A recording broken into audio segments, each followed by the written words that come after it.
Hello दोस्तों, क्या हाल है। आज तारीख है 29 अक्टूबर 2024, दिन मंगलवार। 29 अक्टूबर को धनतेरस का त्यौहार मनाया जाता है। यह दिवाली के 5 दिनों के त्योहारों की शुरुआत का दिन होता है। इस दिन भगवान धनवंतरी, माँ लक्ष्मी और कुबेर की पूजा की जाती है। धनतेरस के दिन लोग अपने घरों की साफ सफाई करते हैं और समृद्धि की कामना करते हैं। प्रधानमंत्री नरेंद्र मोदी ने सोमवार को गुजरात के वडोदरा में स्पेन के प्रधानमंत्री पेड्रो साnchez के साथ टाटा एयरक्राफ्ट कॉम्प्लेक्स का उद्घाटन किया। इस कॉम्प्लेक्स में C-295 ट्रांसपोर्ट एयरक्राफ्ट बनेंगे। स्पेन और भारत के बीच 56 विमान बनाने का समझौता हुआ है। इस मौके पर पीएम मोदी ने टाटा सन्स के पूर्व चेयरमैन दिवंगत रतन टाटा को याद किया। उन्होंने कहा कि आज अगर वो हमारे साथ होते तो उन्हें बहुत खुशी होती। इजरायल ने बीते शनिवार को ईरान पर पूरी ताकत से हवाई हमला करके 1 अक्टूबर के हमले का बदला ले लिया है। इजरायल ने हमले के बाद कहा कि उसने ईरान के कई सैन्य ठिकानों पर हमला किया है और वह इस हमले से पूरी तरह संतुष्ट है। इजरायल ने अभी ईरान के खिलाफ पूर्ण युद्ध की घोषणा नहीं की है, फिर भी दोनों मुल्कों के बीच गैप में हमला जारी है। अब ईरान ने इजरायल को हमलों का जवाब देने की कसम खा ली है और दावा किया है कि वह सभी उपलब्ध संसाधनों का उपयोग करके इजरायल को जवाब देगा। ईरान की खुली धमकी के बाद इजरायल में हड़कंप मचा हुआ है। सैन्य और गोला बारूद के मामले में इजरायल भले ईरान से आगे हो, लेकिन ईरान कब और कहां हमला करेगा, इसे लेकर इजरायल में घबराहट की स्थिति बनी हुई है। खासकर बेंजामिन नेतन्याहू और इजरायली मंत्रियों की सुरक्षा को लेकर। यह इसलिए भी है क्योंकि हाल ही में एक मंत्री के घर पर ड्रोन अटैक हुआ था। हमले में मंत्री के बेडरूम को निशाना बनाया गया था।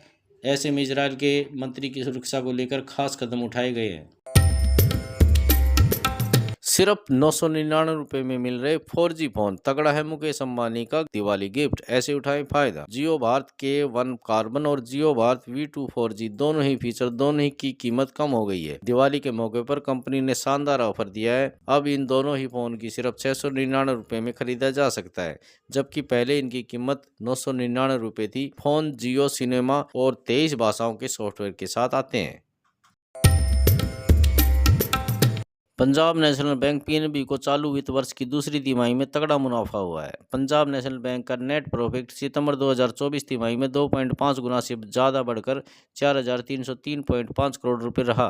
पिछले साल की समान अवधि में पंजाब नेशनल बैंक को 1756 करोड़ रुपए का मुनाफा हुआ था।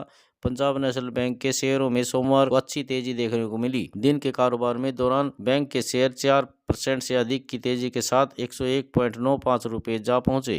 कारोबार के आखिरी में बैंक के शेयर 3% की तेजी के साथ 98.65 रुपये पर बंद हुए।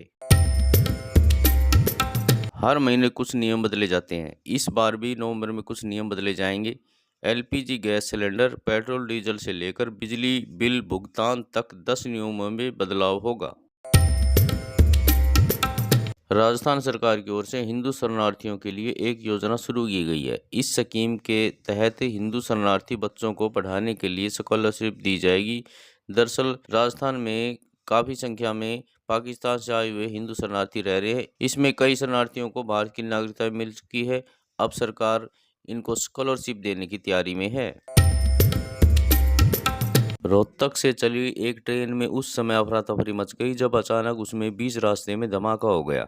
बताया जा रहा है कि 4:20 पर ट्रेन में सापला से निकलते ही यह धमाका हुआ। इस घटना में 4 सवारियां झुलस गई और धमाके के बाद मची हड़कंप में सवारियों के रेल से कूदने के कारण 4 यात्री भी घायल हो गए। सभी को इलाज के लिए सापला ले जाया गया। बताया जा रहा है कि गंधक और पोटास के कारण यह हादसा हुआ है। Amazon great India festival sale का आज लास्ट दिन है। अगर आप 5G फ़ोन खरीदने का प्लान कर रहे हैं और बजट कम है तो अमेजन सेल में आपको कई बेहतरीन डील्स है। सेल 29 अक्टूबर यानी आज के दिन समाप्त हो जाएगी। अगर आप हजारों रुपए की बचत करना चाहते हैं तो तुरंत सेल में मिल रहे ऑफर का फायदा उठाएं। हिंदू धर्म में दिवाली का अत्यधिक महत्व है। पौराणिक कथाओं के अनुसार जब भगवान राम वनवास पूरा करके लंकापति रावण का वध करके अयोध्या लौटे थे तो उनके आगमन की खुशी दिवाली के रूप में बनाई गई थी। इस अवसर पर पूरे अयोध्या नगर में घी के दीपक जलाए गए थे और रोशनी से पूरी राम नगरी जगमगा उठी थी। इसी दिन को हर साल दिवाली के रूप में मनाया जाता है। इसकी तैयारियां राम जन्मभूमि अयोध्या में धूमधाम से हो रही हैं। इस साल अयोध्या के राम मंदिर में पहली दिवाली मनाई जाएगी और इस मौके पर 28 लाख दीपक जलाए जाएंगे। इसके साथ ही ये समाचार यही समाप्त करते हैं। आपको धनतेरस की हार्दिक बधाई। कल मिलते हैं नई खबरों के साथ।